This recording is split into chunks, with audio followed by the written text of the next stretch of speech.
यंदा देखील शिरोळ तालुक्यात 78% जास्त मतदान करत शिरोळकरांनी आपली परंपरा कायम ठेवली आहे।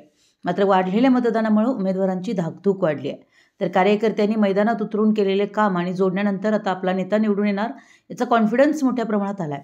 शिरोळ विधानसभा मतदारसंघाचे महायुती पुरस्कृत शाहू आघाडीचे उमेदवार डॉक्टर राजेंद्र पाटील यड्रावकर यांच्या विजयाचे पोस्टर मतमोजणीच्या एक दिवस आधीच मतदारसंघात झळकू लागलेत।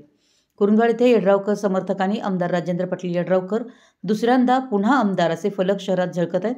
शिरोळ विधानसभा मतदारसंघात अत्यंत चुरशीने मतदान पार पडलं।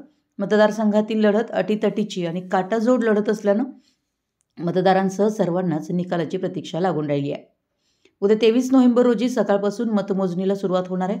साधारण सकाळी 11 वाजेपर्यंत मतदारांनी कोणत्या उमेदवाराला कल दिला हे कळायला सुरुवात होणार आहे। मात्र मतमोजणीच्या आधीच शिरोळ विधानसभा मतदारसंघातील कुरुंदवाड शहरात राजेंद्र पाटील यड्रावकर यांच्या विजयाचे पोस्टर झळकले आहेत। शिरोळ विधानसभा मतदारसंघातून आमदारपदी निवड झाल्याबद्दल हार्दिक अभिनंदन। यड्रावकर दुसऱ्यांदा पुन्हा आमदार असं लिहिण्यात आलंय। राजेंद्र पाटील यड्रावकर हे भाजपचे मित्रपक्ष असल्याने महायुतीमध्ये ही जागा यड्रावकर यांना देण्यात आली, तर महाविकास आघाडीकडून काँग्रेसकडून गणपतराव पाटील यांना उमेदवारी देण्यात आली। दरम्यान पार पडलेल्या अटीतटीच्या लढतीत दोघेही उमेदवार तुल्यबळ असल्यानं निकालाची उत्सुकता सर्वांनाच लागून राहिली आहे।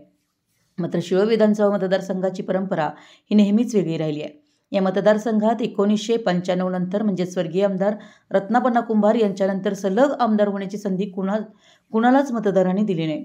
दर 5 वर्षाला या मतदारसंघातून आमदार बदललाय। 1990 आणि 95 साली सलग 2 वेळा आमदार रत्नापन्ना कुंभार विजयी झाले होते। त्यानंतर 1999 साली स्वर्गीय माजी आमदार सारे पाटील, 2004 साली राजू शेट्टी, 2009 साली पुन्हा सारे पाटील, 2014 साली उल्हास पाटील हे विजयी झाले, तर 2019 साली राजेंद्र पाटील यड्रावकर यांनी अपक्ष निवडणूक लढवत विजय मिळवला होता। यंदाच्या विधानसभा निवडणुकीत शिरोळ विधानसभा मतदारसंघात कोण बाजी मारणार याकडे लक्ष लागून राहिलं असून येत्या 23 तारखेलाच निकाल समोर येणार आहे। मात्र कार्यकर्त्यांच्यामध्ये भलताच कॉन्फिडन्स मतदारसंघात दिसून येतोय, त्यामुळे मतदारसंघात विजयाची पोस्टरबाजी सुरू आहे।